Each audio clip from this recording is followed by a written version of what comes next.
সব রকমের প্রশংসা শুধু আল্লাহ রব্বুল আলামিনের জন্য,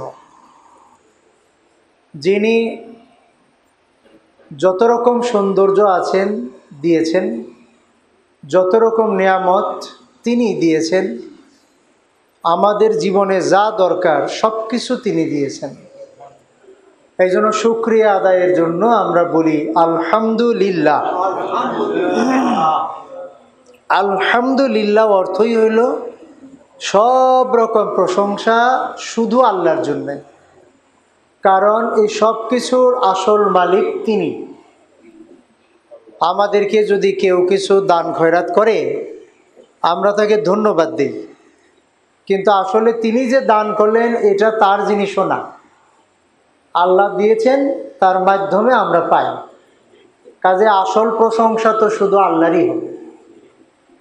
এবং যা কিছু সুন্দর দেখে আমরা প্রশংসা করি যে এটা খুব সুন্দর, এটা খুব ভালো, এটা খুব ভালো লাগছে, এই ধরনের প্রশংসা যা কিছুই করি না কেন মনে রাখতে হবে এই সব ভালো তিনি দিয়েছেন। এই জন্য কারো প্রশংসা করবার আগে তার প্রশংসা না করে আমাদের বলা দরকার মাশাআল্লাহ। মাশাআল্লাহ বললেই বোঝা যাবে যে যাকে ধন্যবাদ দিচ্ছি, যার প্রশংসা করছি, আসলে তার করছি না, আল্লাহ দিয়েছেন ওই হিসেবে তাকে ধন্যবাদ দিচ্ছি, কিন্তু আসল প্রশংসা শুধু আল্লাহর জন্য। এই জন্য বলি আমরা আলহামদুলিল্লাহ।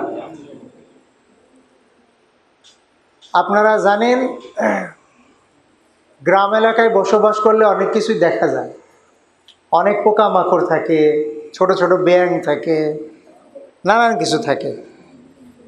এবং আমাদের বাচ্চারা অনেক সময় তুচ্ছ তাচ্ছিল্য করে, সেগুলোর প্রতি একটু জুলুমও করে।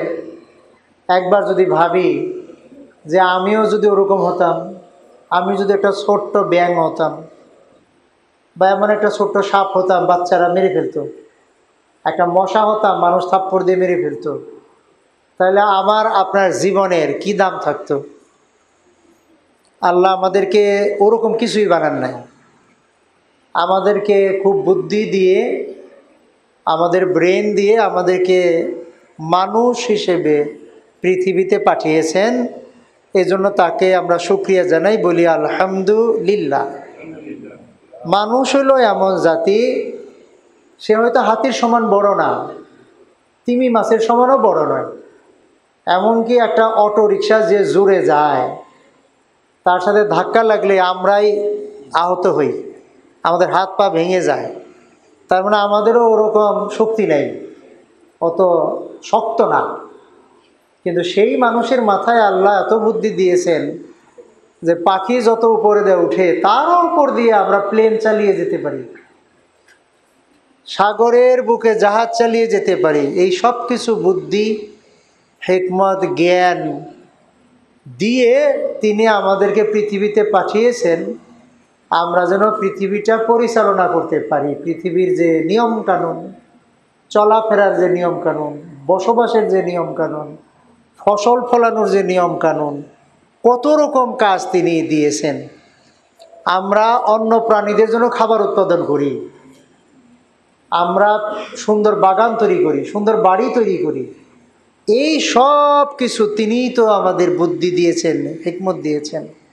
আমাদেরকে আশরাফুল মাখলুকাত, সৃষ্টির সেরা জীব বানিয়েছেন। এই জন্য আমরা তাকে শুকরিয়া জানিয়ে বলি আলহামদুলিল্লাহ। মানুষ তো হলাম, মানুষের মধ্যে যদি আমরা দুষ্টু মানুষ হতাম, আমরা যদি কাফের হতাম, তাহলে কি লাভ হতো? আমরা যদি নমরুদ হতাম, আমরা যদি ফেরাউন হতাম, আমরা যদি হামান হতাম, কারুন হতাম, তাহলে সুন্দর চেহারা দিয়ে কি হইতো? টাকা পয়সা দিয়ে কি হতো? কারণ মরে যাবার পরই তো সোজা জাহান্নাম, কবর থেকেই পানিশমেন্ট শুরু। তার মানে আল্লাহ আমাদের এখান থেকে বাঁচিয়েছেন, আমাদের মুসলিম বানিয়েছেন, মুসলমান। এতে আশা করা যায় যে আমাদের পরিণতি ফেরাউনের মতো অত খারাপ হবে না, নমরুদের মতোও খারাপ হবে না। ওই হামান, কারুন, আবুল আহাব, আবু জাহেল বড় বড় নেতা ছিল তারা, কিন্তু তাদের মতো খারাপ হবে না। আমরা নিশ্চয়ই আল্লাহর কাছে একটা ভালো কিছু পাবো, এবং আল্লাহ এটা দয়া করে আমাদের দিয়েছেন, এই জন্য আমরা বলি আলহামদুলিল্লাহ। মুসলমানও হলাম। আগের যুগেও অনেকে মুসলমান হয়ে তাদের নবী মারা যাবার পরে আবার কাফের হয়ে গেছে, দিন থেকে সরে গিয়েছে। এটা বেশি দূরে যাওয়া লাগবে না বোঝার জন্যে। আমাদের চারপাশে যে খ্রিস্টান ভাইয়েরা আছে, খ্রিস্টান ভাইয়েরা, তাদের নবী ছিল ঈসা, তিনি আমাদেরও নবী। এত বড় নবীর উম্মত হওয়ার পরও আজকে তারা মুসলিম নাই। ইয়াহুদি, তারা ছিল মুসা আলাইহিস সালামের উম্মত, আজকে তারা ইসলামের উপরে নাই। তো মুসলিম হবার পরও আমাদেরকে একেবারে শেষ জমানা পর্যন্ত, আখেরি জমানা পর্যন্ত টিকে থাকবার জন্য আল্লাহ আমাদেরকে উম্মতে মুহাম্মদীর মধ্যে রেখেছেন। তাহলে অন্যান্য কত বুদ্ধিমান জাতি ছিল, তাদের চাইতেও তো আল্লাহ আমাদের বেশি নিয়ামত দিয়েছেন, বেশি উপকার দিয়েছেন, বেশি লাভ দিয়েছেন। আমাদেরকে উম্মতে মুহাম্মদী বানিয়েছেন, যে উম্মতে মুহাম্মদীর মর্যাদা অনেক বেশি। এই জন্য আল্লাহকে আমাদের শুকরিয়া জানানো উচিত, আলহামদুলিল্লাহ। উম্মতে মুহাম্মদীও হইলাম, হওয়ার পরও আমাদের কিন্তু জাহান্নামে যাওয়ার পথ খোলা ছিল। কীরকম খোলা? রাসূলুল্লাহ সাল্লাল্লাহু আলাইহি ওয়াসাল্লাম বলেছেন যে ইহুদি খ্রিস্টানরা যে ৭২ গ্রুপে বিভক্ত হয়েছে, এই উম্মত তো ৭৩ গ্রুপে যাবে। এর মধ্যে একটা গ্রুপ হলো জান্নাতে যাবে, আর বাকিদের অবস্থা খারাপ, তারা জাহান্নামে যাবে, বিভ্রান্ত হবে। এই গ্রুপ বলতে কিন্তু এক একটা দলের নাম না, এই গ্রুপ মানে এক একটা মানহাজ, আকিদা মানহাজ। যেমন ধরেন আমাদের এই যে শিয়া যারা আছে ইরানে, তাদের প্রধান রাষ্ট্র, তাদের আকিদা আর আমাদের আকিদার মধ্যে মিলে না, একদম পুরো আলাদা। তাদের কারো কারো আকিদা হয়তো একটু মিলতে পারে, কিন্তু বেশিরভাগ কথাই হলো তারা একটু অন্যরকম। তাদের নামাজ, রোজা, তাদের আজান সব কিছু আলাদা রকম। মনেই হয় না যে হাদিসের ভিতরে তারা আছে, মনে হয় যে পুরা বাইরে চলে গেছে। আল্লাহ আমাদেরকে ওরকম গ্রুপের মধ্যে রাখেন নেই। আবার আমাদের মধ্যেও অনেক তরিকা জন্ম নিয়েছে না, বিভিন্ন তরিকা। এমন তরিকা সেজদা শুধু আল্লাহর জন্যে, যেই মা বাবা এত কষ্ট করে মানুষ করেছে তাদেরকেও সেজদা করার সুযোগ নাই, শিরক হয়ে যাবে। মা বাবার চাইতে আর বড় কেউ আছে দুনিয়ার মধ্যে? মা বাবা দুইজনে কষ্ট করে ছোট ছোট বাচ্চা থেকে শুরু করে আমাদেরকে বড় বানান, আমাদের জামা কাপড়, খাওয়া দাওয়া সব কিছুর জন্য রোদের মধ্যে পড়েন, বৃষ্টির মধ্যে ভেজেন, নিজে না খায়া বলে কি আমার পেট ভরা আছে, তোমরা খাও, আমার ক্ষুধা নেই, তুমি খাও। সেই মা বাবাকেও সিজদা দেওয়া যায় না। আর অথচ এমন মুসলমান আছে, নামে মুসলমান ঠিকই, তারা দেখা যায় গুলিস্তানে গেলেই দেখতে পাবেন যে গোলাপ শাহ মাজারের পাশে হলো একটা সুন্দর মসজিদ, মসজিদে গিয়ে এক রাকাত নামাজ পড়ে না, কিন্তু ওই রাস্তার মাঝখানে যে মাজার আছে ওখানে গিয়ে সিজদা দিচ্ছে। তাহলে এরা কি উম্মতে মুহাম্মদের মধ্যে আসার পরেও এরা শিরক করে মুশরিকদের মধ্যে অন্তর্ভুক্ত হয়ে গেছে?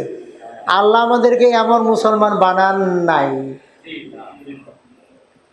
এমন উম্মতে মুহাম্মদী বানান নাই, আলহামদুলিল্লাহ। এমনকি আমাদের আশেপাশে যদি কেউ থাকেন, কেউ মনে কষ্ট নেবেন না, আমাদের যে অনেক ভাই কাদিয়ানি হয়ে যান, বাহাই হয়ে যান, হিজবুত তাওহীদ হয়ে যায়, অনেকেই এই তরিকা থেকে আরেক তরিকায় চলে যায়। অনেকে আছে ওই যে বাউল ধর্ম গ্রহণ করে, এ মনে হয় যে মুসলমানই, কিন্তু তলাইয়া দেখা যায় আল্লাহ, এরা তো অনেক দূরে।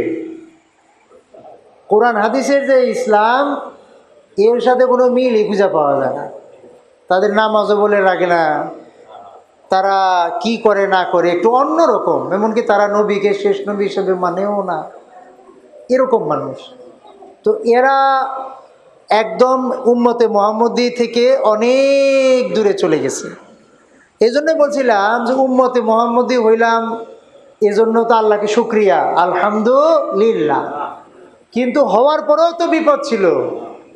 এই বিপদ থেকে যে বাঁচাইছেন আল্লাহ, সহি তরিকার মধ্যে, সহি মানহাজের মধ্যে যে তিনি রাখছেন, এইটা হইল সেরা সাফল্য। এই জন্য আমরা আবারও বলি আলহামদুলিল্লাহ। অনেক কষ্ট করে একটা ঘর বানাইলেন, সব কিছু ঠিকঠাক আছে, কিন্তু ঘরে যেদিন উঠতে যাবেন, আল্লাহ না করুন এরকম বিপদ যেন কারোরই না হয়, যেদিন উঠতে যাবেন ওদিনকে গিয়ে দেখলেন যে ঘর আর নাই, ভেঙ্গে চুরে পড়ে গেছে।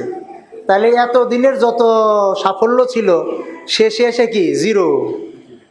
এখন আল্লাহর কাছ থেকে এত নেয়ামত পেলাম, ইসলাম পেলাম, উম্মতে মুহাম্মদী হইলাম, কোরআন পেলাম, হাদিস পেলাম, সব পাওয়ার পরে শেষে এসে দেখি কি আমি আর সাথে কোরআনেরও সম্পর্ক নাই, হাদিসেরও সম্পর্ক নাই, আমি হইলাম নাকি মুসলমান।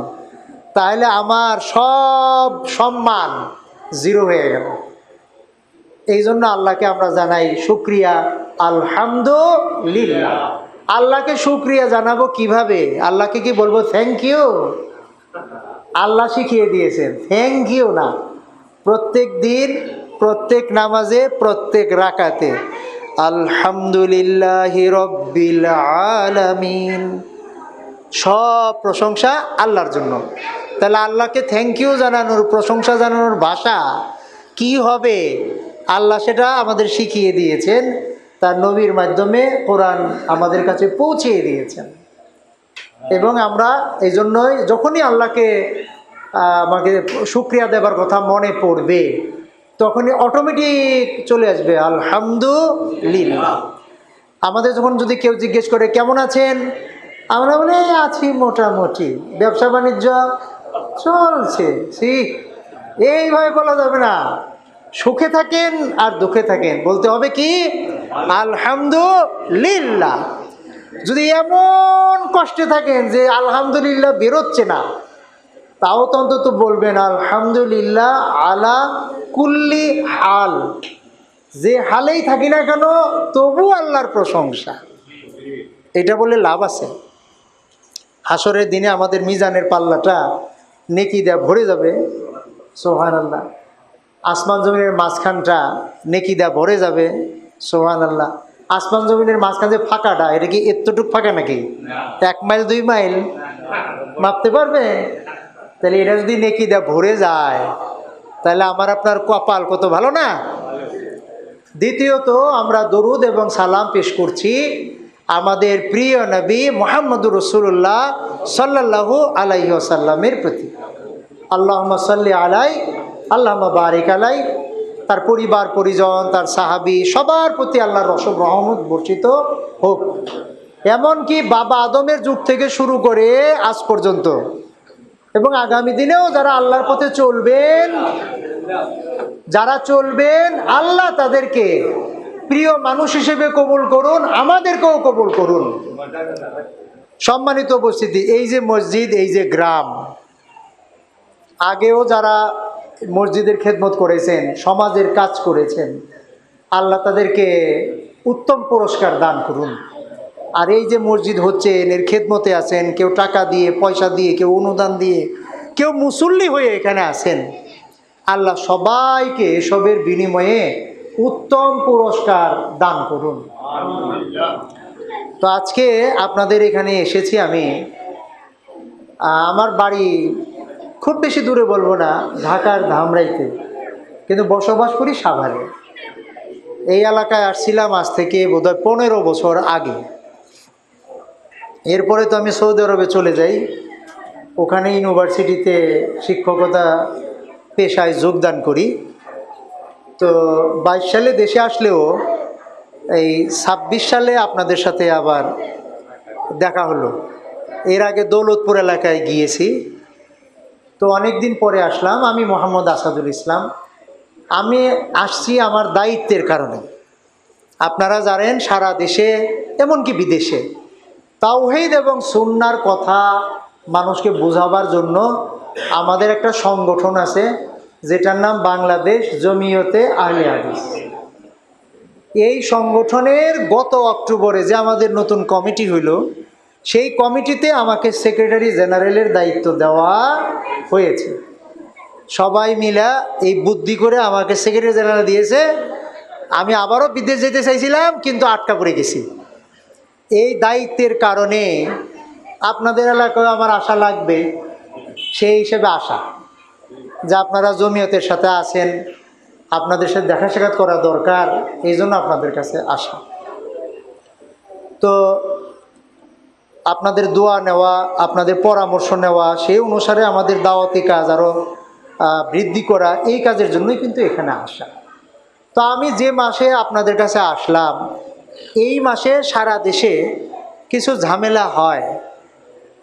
আপনারা জানেন যে ভালোর বিপরীত হলো মন্দ, রাতের বিপরীত হলো দিন।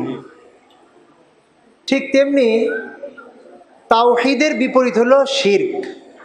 তাওহীদ মানে সব কিছু শুধু আল্লাহর জন্য করা, সব কিছু, যত ইবাদত, দোয়া, কালাম যা আছে শুধু আল্লাহকে খুশি করার জন্যই করা। সকল শক্তির একমাত্র, সকল গুণের একমাত্র মালিক আল্লাহকেই মনে করা, তার জন্যই যত ইবাদত করা, তাকেই একমাত্র মালিক, খালিক সব মানা, এটা হলো তাওহীদ। এখন কেউ যদি মনে করে যে আল্লাহ ছাড়া আরও কেউ এগুলা করে দেয়, তাহলে এটা হয়ে যায় শিরক। আপনারা মনে করতে পারেন আহলে হাদিসরা খালি শিরকের ওয়াজ করে। কেন শিরকের ওয়াজ করে? এই কারণে যে সারা জীবন এত আপনি সওয়াব কামাইলেন, মাজারে গিয়ে বলেন আল্লাহ আমার একটা ছেলে দাও, একবারে কাঠ হয়ে গেল। এত ইবাদত করলেন, এত দান খয়রাত করলেন, ওখানে গিয়ে শিরক করলেন। শিরক করলে তো মুশরিক হয়। তো আরবে যে মুশরিকরা ছিল, আবু জেহেল, আবু লাহাব, যে কাজ করছে, হুবল, অমুক তমুকের কাছে, লাত মানাত, এদের কাছে চাইতো গিয়া। কারণ আমি মুসলমান হয়েও যদি কবরের কাছে গিয়ে চাই, তো ওরা যে কাজ করছে আমরা সেই কাজই করলাম। এই জন্য আমরা আহলে হাদিসরা সবসময় বলি যে মানুষ তো ভালো কাজ করে, গান খয়রাত অনেক কিছুই করে, কিন্তু সাবধান করি, যে জিনিসটাকে সে ছোট মনে করে, তুচ্ছ মনে করে ফেলে, আর তার অজান্তে তার আমল নামা সব বরবাদ হয়ে যায়। এইটা হলো শিরক। আমরা বলি তাওহীদের উপরে থাকো, সব কিছু আল্লাহর জন্য করবো, আর কারো জন্য না। এমনকি লোক দেখানোর জন্য যদি কেউ ভালো কাজ করে, যে মানুষ আমাকে ভালো বলুক, তাহলেও সেটা শিরক। মানুষকে বাবা খুশি হবে এই জন্য আমি নামাজ পড়ি, হবে না। বাবা খুশি হবে এই জন্য আমি ভদ্র হইয়া চলি, তাও হবে না। আল্লাহকে খুশি করার জন্য আমি সব কিছু করব। এরকম আরেকটা হলো সুন্নাহ। সুন্নাহ কি? রাসূলুল্লাহ সাল্লাল্লাহু আলাইহি ওয়াসাল্লাম যা করতে বলেছেন শুধু তাই করার নাম হলো সুন্নাহ। এখন রাসূল বলেন নাই, আরেকজনের কথায় আপনি আরেক কাজ করতে গেছেন, এইটা হয়ে যায় বিদআত। আপনি মনে করছেন এতে সওয়াব হবে, এটাও তো ভালো কাজই। আমরা সবাই মিলে একসাথে দাঁড়াইয়া অনেকক্ষণ ইয়া নবী সালাম আলাইকা পড়লাম, ধরেন আপনি মনে করলেন দোষ কি? 1000 বললাম, 10,000 বার পড়লাম, দোষটা কি? ভালো কাজই তো করলাম। কিন্তু না, রাসূল সাল্লাল্লাহু আলাইহি ওয়াসাল্লামকে খুশি করা যায় কিভাবে, সেটা তো সাহাবীরা জানতেন। এখন একজন সাহাবীও কি এরকম দাঁড়াইয়া দাঁড়াইয়া মিলাদ কিয়াম করেছেন? যদি তারা করে থাকেন তাহলে আমরা করলে দোষ নাই, কিন্তু মুশকিল হলো তারা তো কেউ করে নাই। তো কেউ না করলে তো আমি আপনি করব কেন? এই জন্য আমরা এগুলোকে বলি বিদআত। বিদআত মানে নতুন আমল তৈরি করা। নতুন আমল তৈরি করলে মনে হবে যে আমি সওয়াবের কাজই করছি, কিন্তু শেষে রেজাল্ট খুইলে দেখা যাবে যে আমার সুন্নতের সওয়াবগুলা গেল কই। বিদআত আইসা ওগুলাকে খাইয়া ফেলছে, সুন্নতকে খেয়ে দিবে বিদআত আইসা। আর হাসরের ময়দানে হাউজে কাউসারের কাছে তো আমাদের যেতে হবে, কারণ খুব পানি পিপাসা লাগবে, 1 গ্লাস পানি খুব দরকার।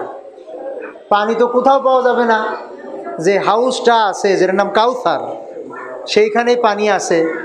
1 গ্লাস খাইলে আর কোনো সমস্যা নেই, একবারে শান্তি পাবেন। যত সূর্য যত মাথার কাছেই থাকুক কোনো সমস্যা নেই, আর একেবারে শান্ত, পিপাসা শেষ, আরশের ছায়াতলেও আপনি একটা ছায়ার মধ্যে থাকবেন, কিন্তু পানি খাইতে যাবেন, ওখানে ডিউটিতে ফেরেশতারা আছে, আর পানির যে বিতরণের যে দায়িত্বে যিনি লিড দিবেন, নেতৃত্ব দিবেন, সুপারভাইজারের মতো মনে করেন, সেখানে রাসূলুল্লাহ সাল্লাল্লাহু আলাইহি ওয়াসাল্লাম দাঁড়িয়ে থাকবেন।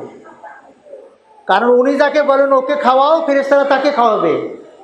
আর তিনি যদি বলেন একে দেওয়া যাবে না, তাহলে ফেরেশতারাও তাকে পানি আর দেবে না। এখন আমি আপনি গেলাম, পানি খেলাম, এরকমই অনেক মানুষ যাবে, যাদের কপালে হাতে ওজুর চিহ্ন দেখে আলো মনে হবে যে এটা তো উম্মতে মুহাম্মদই মনে হয়, যাবে।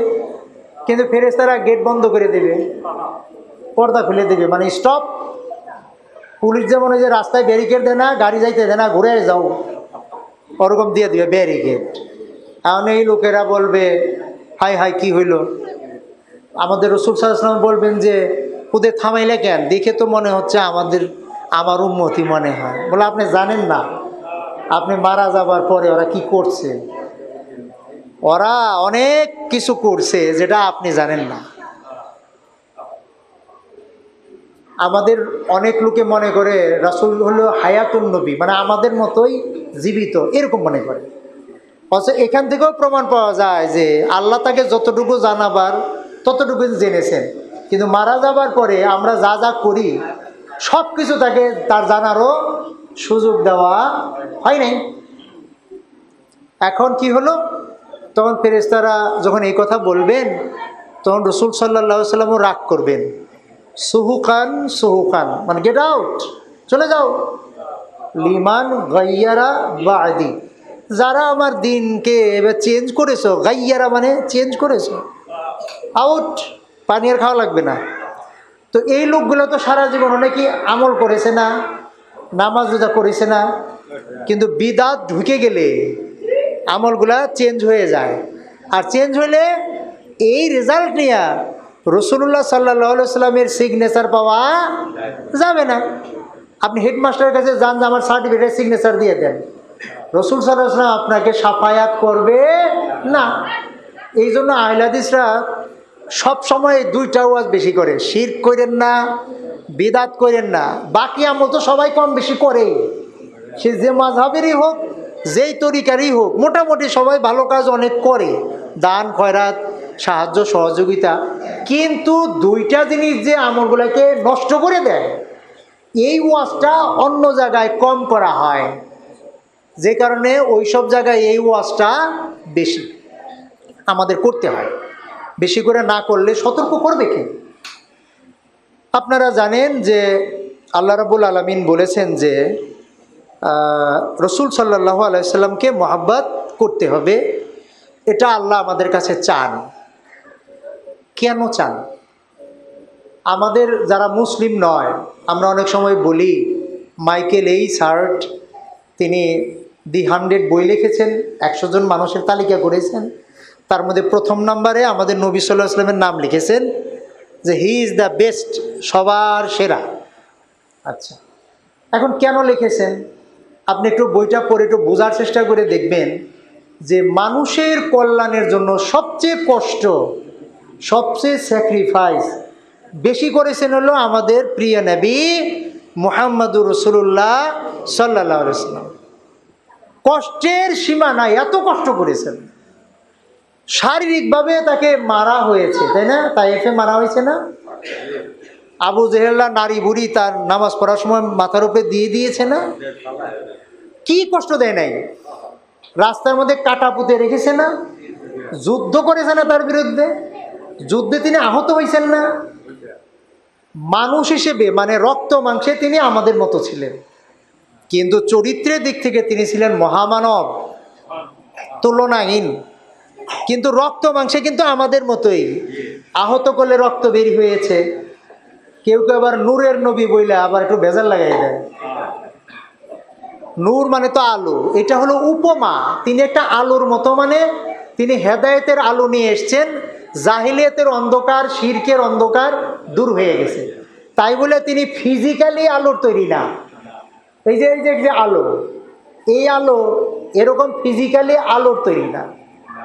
বরং এই রক্ত মাংস সবই ছিল, মায়ের গর্ভে জন্ম নিয়েছেন, বাবা ছিল, দাদা ছিল, সবই ছিল। এবং তিনি ছিলেন বলে কাফেরা বলতো এ কেমন নবী, এদিকে হাট বাজারেও যায়, আমাদের মতোই চলাফেরা করে। কেন মানুষ নবী পাঠানো হইল? যাতে মানুষ তাকে অনুসরণ করতে আরাম পায়, এই জন্য মানুষ নবী। ফেরেশতা নবী পাঠাইলে তো অসুবিধাই হইতো, তার চরিত্র আলাদা থাকতো, তার আচরণ আলাদা থাকতো, আমাদের আচরণ আলাদা থাকতো, আমরা তাকে অনুসরণ করতে পারতাম না। তো আল্লাহ রাব্বুল আলামিন কোরআনে বলেছেন, রাসূলকে বলতে বলেছেন, আউযু বিল্লাহি মিনাশ শাইতানির রাজিম, কুল ইন কুনতুম তুহিব্বুনাল্লাহ, আপনি ওদের বলে দেন যদি তোমরা তুহিব্বুন, ভালোবাসতে চাও আল্লাহকে, আল্লাহকে যদি ভালোবাসতে চাই, আল্লাহকে না ভালোবাসলে কি জান্নাতে যাওয়া যাবে? কবরে আযাব থেকে মুক্তি পাওয়া যাবে? সবচেয়ে ভালোবাসার জায়গা কি? আল্লাহ। আর আল্লাহর ব্যাপারে যদি মনে কোনো ঘৃণা থাকে, মান অভিমান থাকে, চলবে? চলবে না। তাহলে আল্লাহকে ভালোবাসাটা হলো আমাদের প্রধান উপায় মুক্তি পাওয়ার, নাজাত পাওয়ার। কিন্তু আল্লাহ বলে দিলেন রাসূলকে, ওদের বলো যে যদি তোমরা আল্লাহকে ভালোবাসতে চাও বা আল্লাহর ভালোবাসা পেতে চাও, ফাত্তাবিউনি, তোমরা ইত্তাবি, অনুসরণ করবে আমাকে, আমি যা করি তা করবা, আমি যা বলি তাই শুনবা। যদি এইটা করো তাকে আল্লাহকে ভালোবাসা হইল, আর আল্লাহর ভালোবাসা পাওয়া যাবে। ইউহিব্বুকুমুল্লাহ, আল্লাহ তোমাদেরকেও ভালোবাসবেন।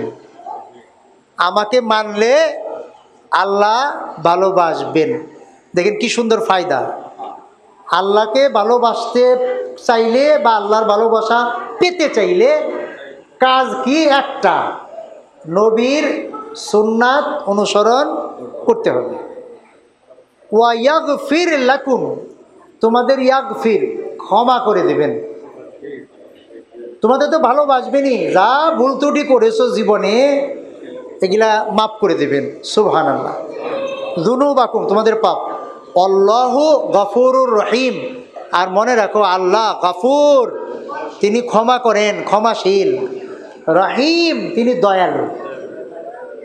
তাই এখান থেকে কি পাওয়া গেল? যে আল্লাহকে ভালোবাসতে চাইলে বা আল্লাহর ভালোবাসা পেতে চাইলে কাজ একটা, আমাদের নবীকে অনুসরণ করতে হবে। নবীকে, নবী যা বলেছেন তাই করতে হবে। এখন আমরা যদি নবী বলেছেন এইভাবে জিকির করো, আমরা আরেকভাবে জিকির করলাম, তাহলে কি হবে? নবী বলেছেন ফরজ সালাতের পরে এই দোয়া আছে পড়ো, তারপরে সন্ধ্যার আগে এই দোয়া আছে, ঘুমের আগে এই দোয়া আছে, সকালে এই দোয়া আছে, এগুলা পড়ো। এটা বাদ দিয়া আমরা নতুন করে জিকির বানাইলাম, 1000 বার এটা পড়ো, 2000 বার এটা পড়ো, 3000 বার এটা পড়ো, জোরে জোরে জিকির পড়ো। জিকির করতে করতে বাঁশের উপরে উঠে যাও, গাছের উপরে উঠে যাও, ঢইলা ঢুইলা পড়ো। এগুলো আপনার নিজের চোখে দেখছেন কিনা জানি না, আমি দেখছি তাই বললাম। এরকম অনেক কাহিনী আমি দেখেছি। তাহলে এই আয়াতে একেবারে কিন্তু পরিষ্কার, এইটা যদি রবিউল আউয়াল মাস হয়েই থাকে, তাহলে আমরা যারা নবীর জন্য কত মিলাদ কিয়াম আমাদের যে বাইরা করে, মিলাদ কিয়াম করে নবীকে না পাইয়া নবী যা বলেছেন সেইটা মানলেই নবীও খুশি হবেন আর আল্লাহও ভালোবাসবেন। সম্মানিত ভাইরা, এখন আমাদের প্রিয় নবীকে ভালোবাসতে গেলে, তাকে ভালোবাসতে গেলে, ভালোবাসা বুঝেন কিনা আমি বুঝি না, আমরা আসলে ভালোবাসা বুঝি কিনা। মনে করেন আপনি বাবাকে বেশি ভালোবাসেন, এর মানে কি? আপনার বাবাকে যদি গালি দেয় তাহলে আপনি ঝাঁপায়া পড়েন, এইটাই তো। আপনি মাকে ভালোবাসেন, তার মানে কি? আপনার মাকে যদি কেউ অপমান করে তাহলে তার আর ছাড় নাই। ভালোবাসা কিন্তু এইটা, মা বাবা যেটা বলে সেইটা আপনি করেন, এইটার নাম হলো ভালোবাসা। এবং ভালোবাসার ক্লাস আছে। আল্লাহকে যেন সর্বোচ্চ ভালোবাসতে হবে, তারপরে তার নবীকে ভালোবাসতে হবে। তো নবীকে ভালোবাসা মানে কি? আমার পছন্দ হয় এক জিনিস, কিন্তু নবী বলেছেন আরেক জিনিস, এখন আমি কি করব? আমারটা বাদ, নবী যেটা করেছেন সেটা করতে হবে। এইটা যদি না পারি তাহলে ভালোবাসা হলো না। নর্মাল একটা কথা, আপনার মনে হয় দাড়ি রাখলে আমার ভাল লাগে না, যে আমার বুড়া বুড়া দেখা যায়, কিন্তু নবী বললেন যে দাড়ি রাখো। এখন আপনি কি করবেন? নবী বললেন দাড়ি রাখো, আর আপনি ভাবছেন যে দাড়ি রাখলে আমার কেমন যেন লাগে। আগের যুগে দেখলাম ভাবিরা দেবর তো দাড়ি রাখিস না তাহলে বউ পাবি না, এইভাবে মানে খেপাইতো। কিন্তু এখন যুবকরা অবশ্য অন্য কারণে দাড়ি রাখে, তবু রাখুক, সুন্নত মনে করে রাখা দরকার, কোনো মডেলের ফ্যাশন মনে করে না।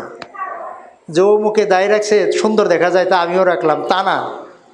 দাড়ি রাখতে হবে নবীর সুন্নত মনে করি, যে নবী রাখতে বলেছেন তাই আমি রাখলাম, তাইলে সব হবে। আর যদি মনে করেন অমুক নায়ক অমুক খেলোয়াড় দাড়ি রাখছে তা আমিও একটু রাখি, সুন্দরই তো লাগে, এইটা না। তো তাই বলছি, ভালোবাসা মানে কি? ভালোবাসা মানে আমি যা চাই তা না, আমি যাকে ভালোবাসি তিনি যা চান তাই। দেখুন রাসূলুল্লাহ সাল্লাল্লাহু আলাইহি ওয়াসাল্লাম বলেছেন, যেটা আনাস ইবনে মালিক হাদিস বর্ণনা করেছেন, হাদিসটা সহিহ, লা ইউমিনু আহাদুকুম, লা মানে না, লা ইউমিনু আহাদুকুম, তোমাদের কেউ মুমিন হতে পারবে না, হাত্তা যতক্ষণ না, আকুনা আমি হব, আহাব্বা ইলাইহে, হুব্বুন মানে ভালোবাসা, আহাব্বা মানে বেশি ভালোবাসা, যে তার কাছে আমি যদি বেশি ভালোবাসার না হই, বেশি ভালোবাসার না হই। ভালোবাসা তো স্টাইল আছে, আপনার বন্ধুকে একরকম ভালোবাসেন, ভাইকে একরকম বাসেন, মাকে আরেক রকম, বাবাকে আরেক, প্রত্যেক ভালোবাসার মধ্যে একটু আলাদা আলাদা মিটার আছে, কিন্তু মাপ আছে। আচ্ছা, কিন্তু রাসূল সাল্লাল্লাহু আলাইহি ওয়াসাল্লাম কি একটা কঠিন কথা বলে দিয়েছেন, কিন্তু আমরা এটা ভাবতে হবে আমাদের। মিউ ওয়ালিদিহি, তার মা বাবা যে আছে তাকে যত ভালোবাসে তার চাইতে যদি আমাকে বেশি না ভালোবাসে, ওয়ালিদিহি, তার যে ছেলে মেয়ে আছে তাদের চাইতে যদি বেশি ভালো না বাসে, ওয়ান নাসে আজমাই, নাস মানে মানুষ, আজমাই মানে সবাই, সকল মানুষ, তার মধ্যে তার ঘনিষ্ঠ বন্ধু আছে, এই যত ভালোবাসার মানুষ আছে, মা বাবা ছেলে মেয়ে ঘনিষ্ঠ বন্ধু, এদের সবার চাইতে যদি রাসূল সাল্লাল্লাহু আলাইহি ওয়াসাল্লামকে বেশি ভালো না বাসে তাহলে তার ঈমান পূর্ণ হবে না। এখন এবার বাড়িতে বসে বসে আমাদের একটু ভাবনা করা দরকার, যে আসলে রাসূল সাল্লাল্লাহু আলাইহি ওয়াসাল্লাম বলছেন এই কাজ করতে, আমার বাবা বলে এই কাজ করতে, বা আমার মা বলে এই কাজ করতে, কোনটা করবো না? রাসূলেরটা করতে হবে। যদি না করা হয় তাহলে আমি আমার ঈমানকে কমপ্লিট করতে পারলাম না, সোজা হিসাব। এই কথার মধ্যে কি কোনো ধুলা ছিটে আছে নাকি? বোঝা যায় না, একবারে পানির মতো পরিষ্কার। আচ্ছা শুনেন তো, এরকম একটা ঘটনার কথা বলি, যে আপনারা জানেন ওমর রাদিয়াল্লাহু আনহু, আব্দুল্লাহ ইবনে হিশাম রাদিয়াল্লাহু আনহু, তিনি একটা হাদিস বর্ণনা করেছেন। তিনি বললেন যে একবার কুন্না মা নবী সাল্লাল্লাহু আলাইহি ওয়াসাল্লাম, একবার আমরা, কুন্না মানে ছিলাম, মা মানে সাথে, নবী সাল্লাল্লাহু আলাইহি ওয়াসাল্লামের সাথে একবার আমরা ছিলাম, তার সাথেই ছিলাম, চলাফেরা করতেছিলাম। আচ্ছা, ওয়া আখিযুন বিয়াদে ওমর ইবনুল খাত্তাব, খাত্তাবের ছেলে ওমর, মানে আমাদের ওমর রাদিয়াল্লাহু আনহু দ্বিতীয় খলিফা। আচ্ছা, খাত্তাবের ছেলে ওমর তার হাত এবার ধরেছিলেন।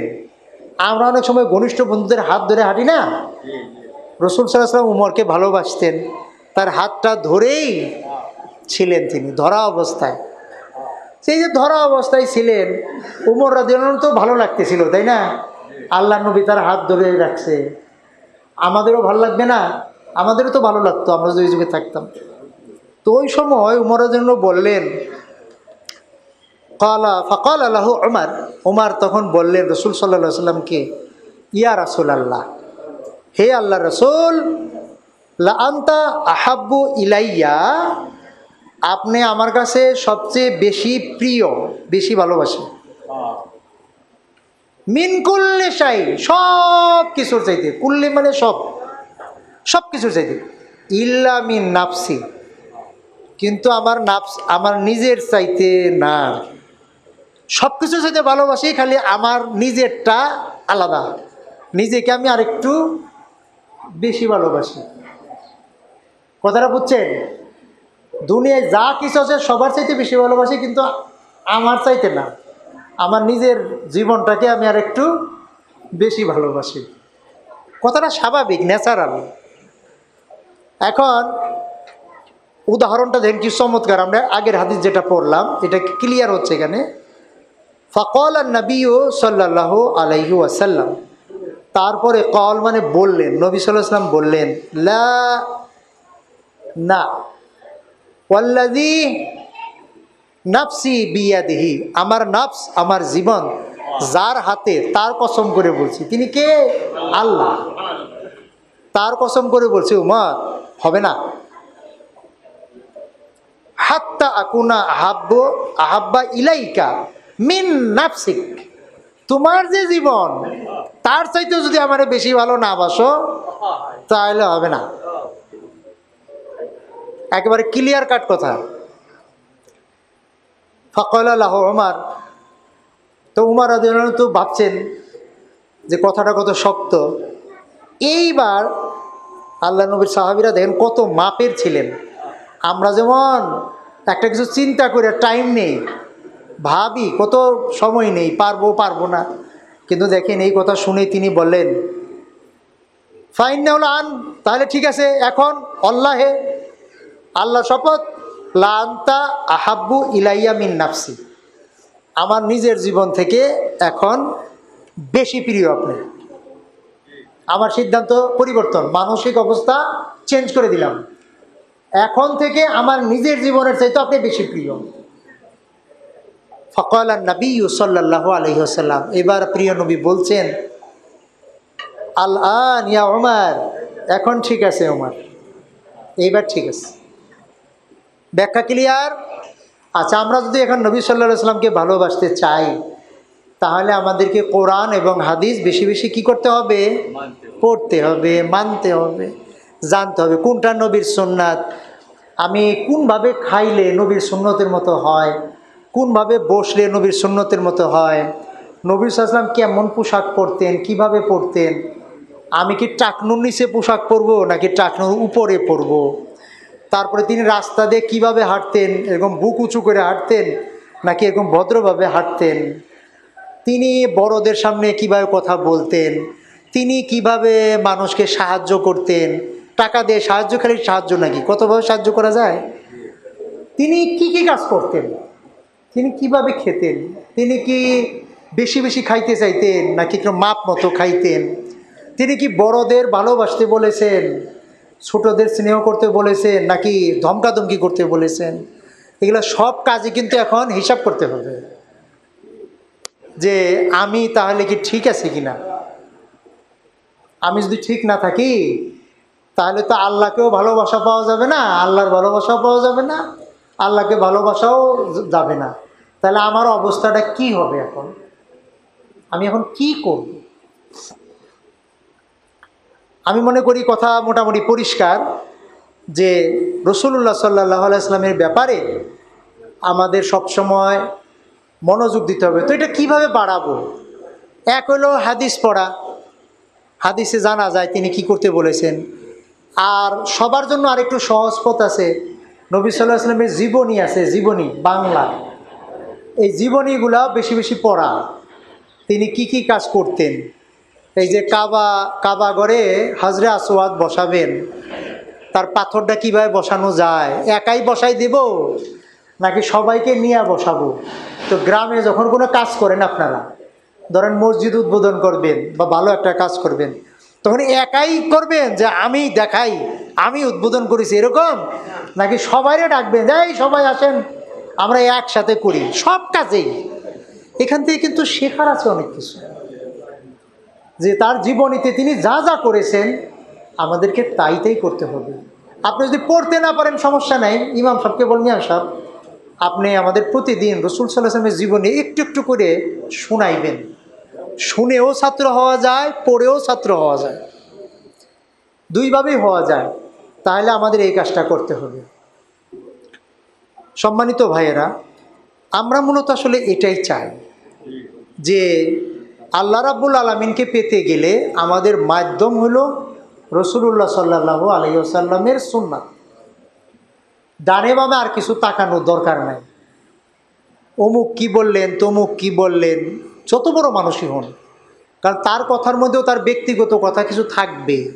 তিনি ভালো মানুষ, ঠিক আছে, কিন্তু আমরা যখন সোজা হাদিস পড়ব, সোজা জীবনী পড়ব, তখন কিন্তু আমরা আসল জিনিসটা পেয়ে যাব।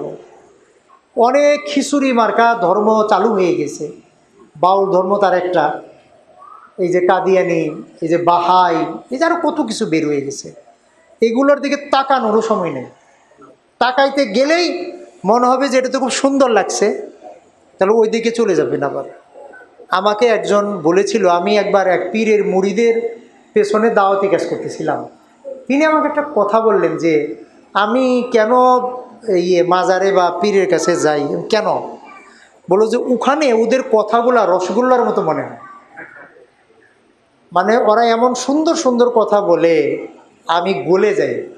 আর যে মাওলানা সাহেবরা যখন ওয়াজ করে তখন অত রসগোল্লা মনে হয় না। আচ্ছা ঠিক আছে, তো আপনি মসজিদে আসেন না কেন? বলে মসজিদে তাড়াতাড়ি নামাজ পড়ে তো আমার ভাল লাগে না, এজন্য বাসায় একা একা পড়ি।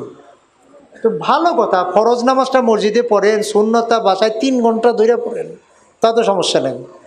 কিন্তু তাই বলে মসজিদে জামাত ছেড়ে নিজে একা একা নামাজ পড়বেন, এটা তো হয় না।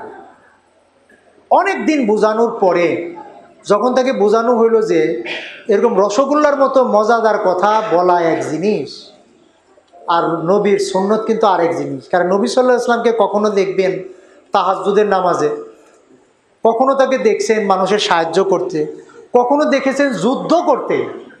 সবগুলাই আমাদের জন্য সুন্নত। এখন খালি রসগোল্লার মতো কথার জন্য আপনি ওই দিকে যাবেন তা হবে না। ওই বনে জঙ্গলে যাবেন, ওই জটাধারী মানুষের কাছে যাবেন, জীবনে গোসল করে না, কোনো নামাজও পড়ে না, খালি 2-1টা মিষ্টি মিষ্টি কথা বলে, এগুলা দিন না, এগুলা ধর্ম না। ওগুলো থেকে ফিরে আমাদের নবী সাল্লাল্লাহু আলাইহি ওয়াসাল্লামের পথে আসতে হবে। দ্বিতীয় কথা, সম্মানিত উপস্থিতি, আপনাদের কাছে এটা অনুরোধ করব, এই যে ধান বুনেছেন, এই ধানগুলো কি এমনি এমনি হয় নাকি আগাছা সাফ করা লাগে, কষ্ট করা লাগে? আমি তো কৃষক ফ্যামিলির মানুষ, আমি জানি কষ্ট করা লাগে না অনেক। একটা ভালো কাজ করতে গেলে অনেক কষ্ট করতে হয়। এই যে আমাদের ছেলে মেয়েরা, আপনাদের কি বলা হয়েছে যে স্ত্রীরা হলো তোমাদের জন্য কৃষিক্ষেতের মতো, তাই না? সেই কৃষিক্ষেতের ফসল হলো আমাদের সন্তান সন্ততিরা, তাই না? তো এই ফসল, ওই ফসল ভালো করে ফলানোর জন্য সার, বিষ, আগাছা সাফ করা, কত কাজ করেন না, কষ্ট করেন না? তো এই ফসল যেগুলো আমাদের আছে, ছেলে মেয়ে, তাদেরকে জন্য কি কষ্ট ছাড়াই হবে? ওখানে তো অনেকক্ষণ ধরে কাজ করেন মাঠে, বাড়িতে কতক্ষণ কাজ করেন? বাড়িতে ছেলে মেয়ের জন্য এই লাউ কদু উৎপাদনের কথা বলতেছি না আমি, এই ঝিঙ্গা গাছ, এই কদু গাছ, এই কচু ক্ষেত, এগুলো কিন্তু সময় দেয়নি। মুরগি, হাঁস, ঠিক আছে, কিন্তু ছেলে মেয়েকে মানুষ করার জন্য আপনি কতক্ষণ সময় দিচ্ছেন? তাদের নিয়ে বসেন, বাসায় বসেন, এই বাবারা বসো, স্ত্রীকে ডালাই তুমিও বসো, এই বউ বেটি ছেলে মেয়ে যা সব বসো। আমরা একটা হাদিস শুনব, যে পড়তে পারবে না তুমি পড়ো, আমরা শুনি। সবাই শুনেছ? কেমন মনে হলো? তাহলে এটা আমাদের আমল করতে হবে। এইভাবে প্রতিদিন যদি এই নার্সিংটা করেন, ছেলে মেয়ে একটু ভালো হবে না? কুল্লুকুম রাইন ওয়া কুল্লুকুম মাসউলুন আন রাইয়াতিহি। সবাই আমরা দায়িত্ব প্রাপ্ত, আর আমরা কি দায়িত্ব পালন করলাম তার জন্য আমাদেরকে আল্লাহর কাছে জবাবদিহি করতে হবে। আমরা আগে করেছি কিনা আমি জানি না, তবে আজকে থেকে আমরা মনে মনে একটু শপথ নিই যে ইনশাল্লাহ আজ থেকে আমরা ছেলে মেয়েদের নিয়ে 5-10 মিনিট হইলেও বাড়িতে এই কাজটা করব ইনশাল্লাহ। জিজ্ঞেস করবো তুমি কি নামাজ পড়েছ, তুমি কি আজকে কোরআন পড়েছো? তুমি কি আজকে কেউ গালি দিয়েছিলে কিনা? গালি দিয়ে থাকলে তার কাছে গিয়ে একটু মাপ চেয়ে আসো, একটু তার সাথে মিল হয়ে আসো। ঝগড়া করেছো কিনা, ঝগড়াটা শেষ করে আসো। কারোর সাথে বেয়াদবি করেছো কিনা, তার কাছে মাপ চেয়ে এসো। কাউকে কষ্টদায়ক কথা বলেছো কিনা। এইভাবে যদি আমরা ওই ধান ক্ষেতের মতো আমাদের নিজেদের সন্তানদেরকে যত্ন না করি, তাহলে আমাদের সন্তানরা ভালো মানুষ কেমনে হবে? বাংলাদেশ জমিয়ত আহলে হাদিস এটা কেমন দল? এটা হলো মুরব্বীদের বলে যে আপনারা মসজিদে মিটিংয়ে বসবেন, ইমাম সাহেবের কাছ থেকে কোরআন হাদিসের কথা শুনবেন, সেখানে নিজেদের পরিবারের কথাও বলবেন যে আমার ছেলেটা কথা শুনে না, নামাজে আসতে বলে আসে না। তখন বাকি বন্ধু বান্ধব আপনার যারা আছে তারা বলবে চলো যাই, তোমার ছেলে মেয়েকে আমরা সবাই মিলা বুঝাবো, এতে কাজ হবে, ইনশাল্লাহ হবে। এইভাবে প্ল্যান করবেন। বরং ওই জায়গায় রাস্তায় কয়েকটা দুষ্ট ছেলে দাঁড়ায় থাকে, ছাত্রীরা স্কুলে বা মাদ্রাসায় যায়, ওরা উল্টাপাল্টা কথা বলে, তো বলো সবাই গিয়ে ছেলেদের আমরা বুঝাই, বা ওর বাবাকে সহ ওই ছেলেদের একসাথে বসাইয়া আমরা একটু বুঝাই। এইগুলা কাজ হলো জমিয়তে আহলে হাদিসের, সমাজটাকে শুদ্ধ করা আর আমাদের ছেলে মেয়েদেরকে মানুষ করা। এই কাজটা আমাদের করতে হবে। আমাদের জন্য যুবকদের জন্য সুবহানে আহলে হাদিস আছে, বড়দের জন্য জমিয়তে আহলে হাদিস। কাজটা কি? কাজটা ভোটে দাঁড়ানো না, কাজটা হলো যার যার ছেলে মেয়েকে পড়ালেখা করানো, পরিশ্রমী বানানো, কাজ শেখানো। পড়ালেখা করানোর পাশাপাশি একটু ধান ক্ষেতের যত্নও শেখানো দরকার আছে। বাড়ির কাজও শিখাবেন, পড়ালেখাও শিখাবেন, ভদ্রতা শিখাবেন, সমাজের সাথে মেশানো এটাও শিখাবেন। তাদেরকে সংগ্রামী মানুষ, মানে যে কোনো পরিস্থিতিতে সে যেন তার ঈমান আমল ঠিক রাখতে পারে, কেউ ঘুষ সুদ যেন না খায়, এখন থেকেই তাদেরকে বুঝাইতে হবে। এইভাবে মানুষ করতে পারলে এই যে আমাদের বাড়ি, যেটা একটা কৃষিক্ষেত্রের মতোই, কৃষি কাজের মতোই কষ্টদায়ক কাজ, এটা আমরা করতে পারবো। আমরা আপনাদের জন্য এই যে পত্রিকাগুলো বের করি, একটা হলো তরজুমানুল হাদিস, একটা হলো সাপ্তাহিক আরাফা। এই পত্রিকাগুলো কেন বের করি? আপনারা প্রত্যেক বাড়িতে এই পত্রিকাগুলো রাখবেন।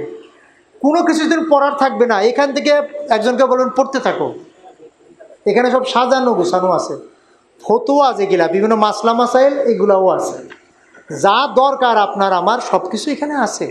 সব বাড়িতে একটা করে পত্রিকা এগুলা থাকতে হবে। ছেলে মেয়েরা পড়বে, তারা এখান থেকে শিখবে এবং তাদেরকে শেখাবেন। তুমি যা শিখলা তোমার বন্ধুকে এগুলো আবার বলবা। তোমার বন্ধুরা নামাজ পড়ে না, তুমি নামাজ যাবা, ওকেও বুঝাই বুঝাই নিয়ে আসবা। ফুটবল খেলো খেলো, কিন্তু আজানের দেওয়ার আগেই পরিষ্কার পরিচ্ছন্ন যাতে মসজিদে আসা যায়, সেজন্য বন্ধুদের নিয়ে মসজিদে চলে এসো। এইরকম সিস্টেম ছাড়া মুসলিম সমাজকে টিকানোর আর সুযোগ নাই। আসেন আমরা সবাই চেষ্টা করি। এইটাই বাংলাদেশ জমিয়তে আহলে হাদিস আপনাদের কাছে চায়, যে আমরা সবাই মিলা সারা দেশে যত গ্রাম আছে আমাদের, সবাই আমরা একটা নিয়মে চলবো। তাহলে আমাদের ছেলেমেয়েরা ভদ্র হবে, সমাজে প্রতিষ্ঠিত হবে। আর আমরা যখন বয়স্ক হব তখন ছেলেমেয়েরা আমাদের খেদমতো করবে, যে আমার বাবা আমাকে এগুলা শিখাইছে। আর যখন মারা যাব তখন এই ছেলেমেয়েরাই তো আমাদের জানাজায় আসবে, তারাই তো কেঁদে কেঁদে আমাদের জন্য দোয়া করবে, তারাই তো বলবে রব্বির হামহুমা কামা রব্বা ইয়ানি সগীরা। আল্লাহ, আমার মা বাবা ছোটোবেলায় আমারে যেমন লালন পালন করেছে, তুমিও তাকে এরকম আদরে আদরে রাখো। রাস্তা দিয়ে যখন যাবে একজন ভিক্ষুক দেখবে, ভিক্ষুককে টাকা দিয়ে মনে মনে বলবে, আল্লাহ আমার বাবাও এরকম ছিল, এরকম বয়স্ক ছিল, আল্লাহ তুমি তাকে জান্নাতে রেখো। তখন এই দোয়া অটোমেটিক মন দিয়ে বের হবে। আর এই কাজ ছাড়া বাকি অন্য কাজ যতই করি আমাদের কি লাভ হবে? কোনো লাভ হবে না। আল্লাহ আমাদেরকে আসল লাভের দিকে যাওয়ার তৌফিক দান করুন। আল্লাহ আমাদের সবাইকে আমাদের দায়িত্ব সুন্দরভাবে পালন করার তৌফিক দান করুন। আমাদের ছেলে মেয়েদেরকে মানুষ বানানোর তৌফিক দান করুন। বারাকাল্লাহু লানা ওয়া লাকুম বিল কোরআনিল আযীম ওয়া ইয়্যাকুম বিল